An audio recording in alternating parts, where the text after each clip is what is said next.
Welcome back. We have John Van Limbeek joining us from Abbott Wealth Management on this Wednesday afternoon, talking about estate planning today, John. Part one of the estate. Part one. Yes. This is going to be lengthy. Yeah, well, not today.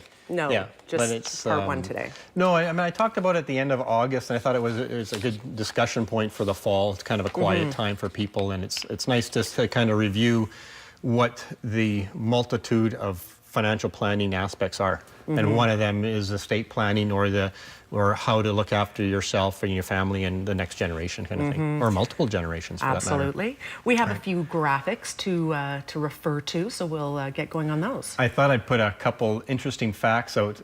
Over the next 10 years, and this came out about 3 months ago, $750 billion just in Canada will be inherited. That's a lot of money. It's a huge amount of money. That's, you work it backwards, $205 million each day, right? So there's a lot of wealth from grandparents' generation to be transferred.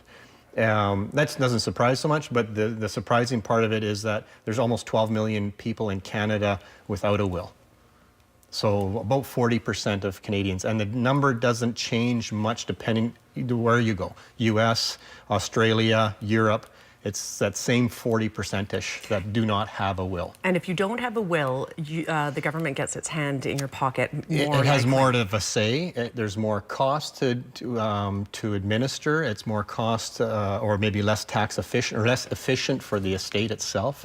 Oh yeah, if you don't have a will, it can, even with the will, it could be somewhat complex, but without a will, it's even more so. Absolutely. For sure. Right. So I thought those are two numbers that are almost opposite of each other. You'd think with that amount of money, people would be more, and a will doesn't have to be complicated, right? No. We're not talking about 5 weeks of planning and multitudes of thousands of dollars to do it. It's a very simple thing for the majority of Canadians. And quite cheap, really. It is, like really? you said, it's, there's four, they got more parts to it now, but the will itself, yeah, you're not talking not a lot of money. And yeah, compared to what the wealth and the tax implications that could follow that if you don't have a will. Totally. We've got a few more slides, so let's get to the next one. I wanted to put up the 4 documents to have just as part of your estate planning. The one is obviously the will we talked about.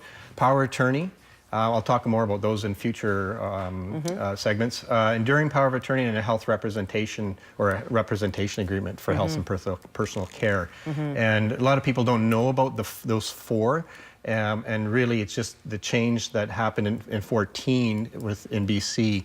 Those are the 4 that the lawyers usually deal with right now. Okay. Yeah. Okay. So those are the 4 to keep in mind. So in regards to the will, basically it's simple. The will is basically your legal document that outlines your last wishes of how your property is going to be dispersed and how your kids are going to be taken care of. Really, that's as simple as it is. There's a little bit more that can go into it depending on the size of the estate, but really those are the 2 key factors that you're looking for a majority of Canadians.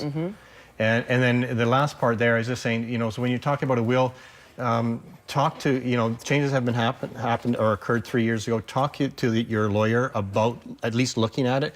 Talk to your financial advisor of looking at it, and maybe to go back in time to review it. You have children, if you have, you're retired, different life events will trigger a review of a will. But even every 3 or 5 years, they should be looking at that, and have someone hold you accountable to do it. Have the advisor, if the advisor is doing part of that as they're planning, they should be facilitating that with a lawyer, either your lawyer or a lawyer that they will work with, to have a legal opinion of whether your will needs to be rewritten or if it's good as it is.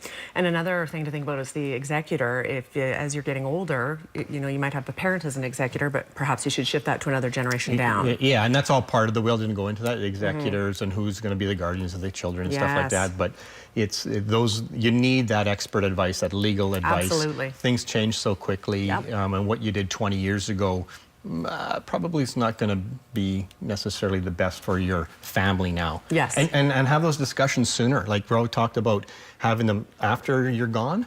Like, have them while you're alive, right? And we'll talk about that before, but the idea is, like you said, change it from a last will to a living will almost. Don't use those words that way, but, talk about with your kids, what your wishes are.